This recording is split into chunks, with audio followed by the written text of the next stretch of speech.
Hey guys, welcome to this about channel. Subscribe to the channel if you haven't. Put the post notification for you to be notified. Like the video and comment if you'd like. Let's get into pop and urban entertainment as we usually do. Congrats to Queen B with Kafit being best-selling downloads in 2023 so far, and Nicki Minaj with Princess Diana where she featured on Ice Spice, and the rest of the other artists. Congrats to them. Moving on to a record or history that she made alongside Drake and Lil Baby, it says that this year marks the longest strike this century where no rapper has topped the Hot 100 or Billboard 200 so far. Nicki, Drake, Lil Baby were the only ones. So congrats to them with their albums and their solo songs too. So moving on to a record or a history that she's made, Princess Diana is now longest charting song this decade in Spotify US chart, surpassing Whole Lot of Money remix. Now, why is this important? It's because back in 2018, Nicki Minaj was kind of like sabotaged, allegedly. So this is very important in her history. Moving on to a shady and disrespectful Pinch Flock article, they are saying that the original Pound Town is not on the mixtape that was released by Sexy Ruby, but Pound Town 2, which is pretty much as the same song, this time featuring Nicki Minaj verses, which is not steaming enough and does not match Red Ruby energy. These chart-chasing remixes are inevitable at this point, so they are claiming that she does not match Sexy Red energy, neither that the song or everything that she put on and gave Red Ruby her first entry. Even though they're praising CardiB, saying that she's the one who deserved to be in the remix, the way she did with Tomorrow 2 and put it on the floor. So she feels like CardiB deserves to have been on the remix more. Now, let me tell you something. First of all, Nicki Minaj has worked with a non-artist before, even in the mixtape, and she gave them their first top entry. Now, that's not a big deal.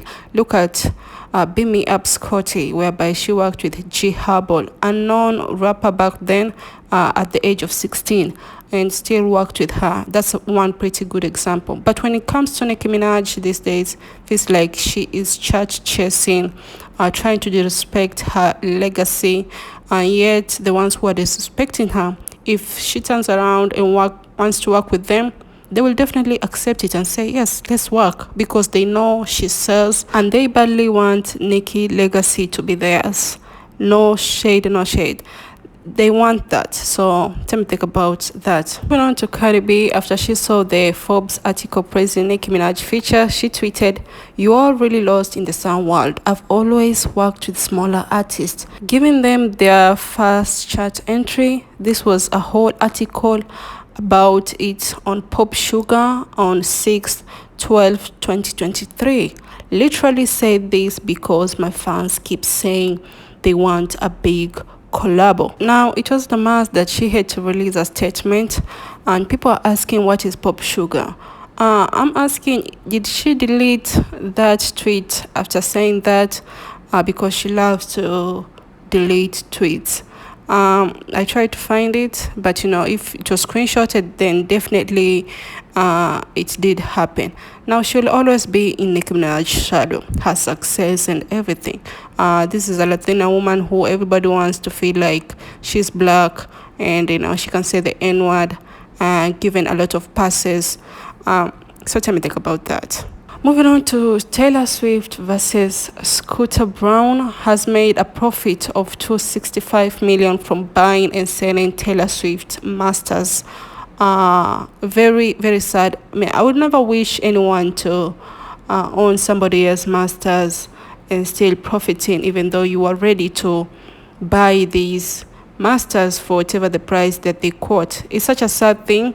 Many people may laugh about it, especially the swamps, but it's sad when somebody puts you in this corner and owning your masters, whether you like it or not. Her album Midnight, Caesar 2, and Miley Cyrus are top contender of Album of the Year coming in 2024 at the Grammy. I believe they will give it to Midnight, of course, even though SOS deserve it. Later, I'm seeing an article whereby they feel like Midnight is the favorite album to win next year. If she wins, she'll have 3 album of the year, 3 awards from the same category. So tell me what you think about. Do you think she deserves it? I feel like SOS deserves it, but how these awards go. If you're favored, you'll be favored. Tell me think about that. Moving on to Doja, she talks about music, and she says she's been reconnecting with music that she was raised listening to, like Erykah Badu, 90s hip hop. She believes her music will bring some of that inspiration forward. Thanks to her in updating fans state to state, step to step, they linked her single. So if they can link her single, there is 100% chances they can link that album, if you ask me. In the lyrics, she mentioned Nicki, and she says why she thinks she Nicki M. She think she hot-ish. Now, for those people who feel like she was dissing CardiB because her song is hot-ish. And again, in the second line, she says, I've never given an F. Go start a board B word.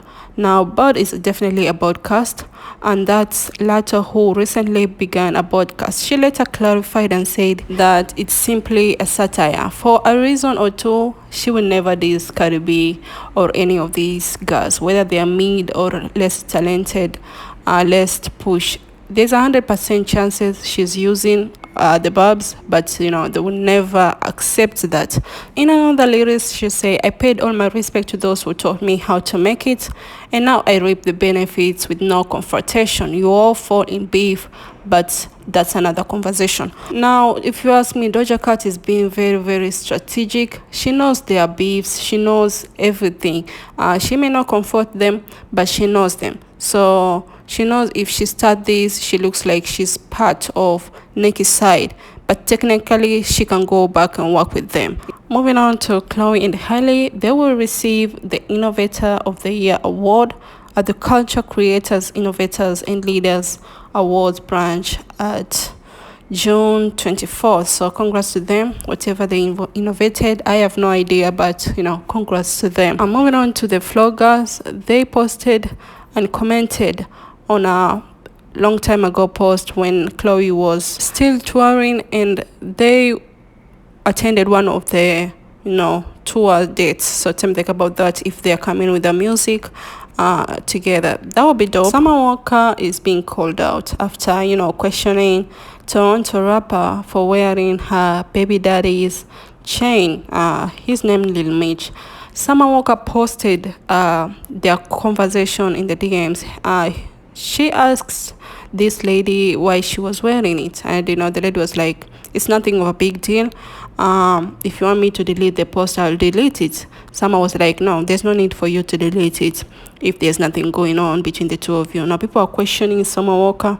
They feel like she needs to focus more on the music. And definitely her 3 kids, she had with this man, I think the twins, if I'm not wrong. So you tell me think about that. I feel like she should let go. There's no need to question it if you already anyway, moving on to For Real is a creative director for Louis Vuitton, and the first person he saw to do the main spring summer 24 collection was Rihanna. As pregnant as she is, a lot of people are speculating maybe Rihanna can be at the Paris Fashion Week. She'll still be pregnant if I'm not wrong. So you have to think about that if it's right. But Rihanna has been in Toronto, in Tokyo, going hand to hand with who is the baby daddy, ASAP. So there's 100% chances that she can still go to Paris Fashion Week if she'll still be pregnant. The baby has a record as the only male rapper to have 3 songs released this decade, reaching 1 billion streams on Spotify. His 2020 run will go down in history books. So congrats to him. But right now he's allegedly blackballed. So maybe this can come back later. But it's a levitating song whereby Dua Lipa kind of take his name off. Did he take it off YouTube and leave it on Spotify? Please let me think about that. As for Megan Thee Stallion, she wants to build an empire, keep her artistry moving and evolving. as an entrepreneur too and philanthropist. Let me talk about the building of empire. I feel like Megan should start a drink the way Nicki Minaj has Minx and CardiB has Whip Shots. She can do good in that area, in that industry. So tell me think about that. SNL and P Valley have sent their consideration towards Megan Thee Stallion for Emmy Awards of Outstanding Guest Actress. As for SNL for Guest Comedy Actress, so tell me think about that. SNL, I don't think if SNL is that of a bigger deal, but it's Megan Thee Stallion. People feel sorry for her and they want her to win. So tell me think about that if she deserves these 2 nominations. Moving to our last topic on Normani, she has an interview with Billboard, and she previewed her Candy Paint song with partnering with Bossy for her next chapter, talking about music, and she claims it's worth the wait for you all who have been waiting for her music.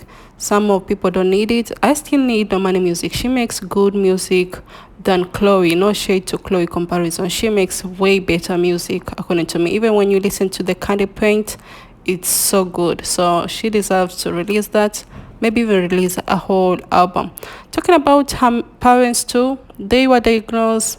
They're going under chemo back to back. First, it began in the mom. Less than a year, the father is now doing chemo too. So that could be again another reason why she has not been releasing music. But again, it should be the reason why she needs to release music, because I feel like maybe there's 100% chance that she's the one catering for the medical expenses. Even though they may have medical insurance, there's definitely 1 or 2 places whereby she's chipping in financially. That's my opinion. So tell me think about today's topics. If you don't mind, both positive and negative comments are welcome here, babe. You all are welcome. Stay safe. Have a lovely day. Love you all.